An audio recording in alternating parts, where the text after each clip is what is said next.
Assalaamu calaykum saaxiibayaal waan idin salaamay waxaan jeclaystay qoraal ama sheeko fariin ay ila wadaagtay gabar Soomaaliyeed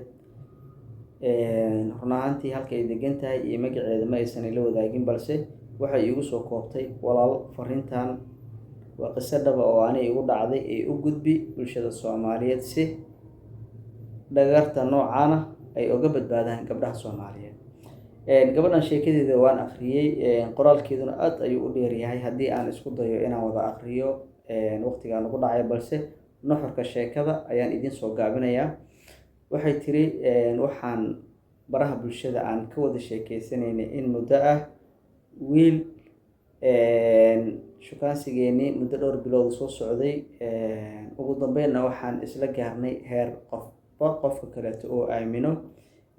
Marka uu ii sheekeynayna inta badan wuxuu ekaa qof mas'uula oo aad macquul u ah balse waxaa dhacday maalin maalmaha ka mid ah in la soo gaaray xilli aan ballansanayn waxaan ku ballannay meelaha loo shaahi doonto ama mid ka mid ah hoteelada Muqdisho wuxuuna igu qanciyay inaan hotel qol ah la aadaynin ayay tiri balse meel beera oo shaah lagu cabo ayaan kusoo sheekeysan doono deedna aan soo kala tegi doono sidaas ayaana ku aaminay tiri. Waxaa la soo gaaray waqtigii aan ballansanayn markii aan soo labistay gurigeyga kasoo labistay ayaan waxay tiri soo garaacay taleefankiisii waxaanan u sheegay inaan soo baxay. Nasiib wanaag waxay tiri wixii ilaahay fashilaya way fashilmayaan. Aniga waxaan ahaa daacad asaguna wuxuu ahaa laqdamo wax walba waxay isbedeleen ayay tiri markii taleefanka aan kula hadlay ayaan waxaan maqlay tiri cod rageed oo asaga aan ahayn oo ka hadlayo oo dhahay ma ay soo baxday gabadhii.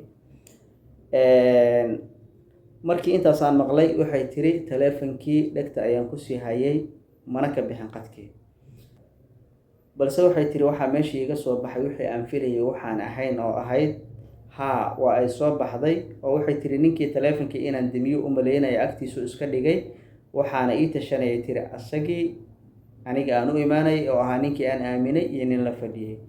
Ma ay soo baxday way soo baxday qolka iiga sii hormar nalkana iska dami meel heblana gal waa sida qoraalkii ay kusoo qortay. Markii ay timaado oo hawsheena aniga ayada aan hawsheena bogano kadib nalka shid hawshaadana sidaas ku qabso haddii horay aan iska fahmi weynana cabitaan aan dalbanaynaa cabitaankaasi markii aan siino wixii ka dambeeyana hawsheena aan qabsanaynaa.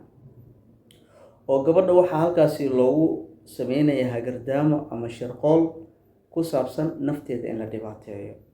Waxay tiri sheekadii oo dhammaystiran yaan halkaasi ku dhageystay anigii oo naxsan oo gariirayo oo walwalsan oo wixiiba inay dhaceen u maleeyo ayaan dib ugu laabtay tiri gurigeygii.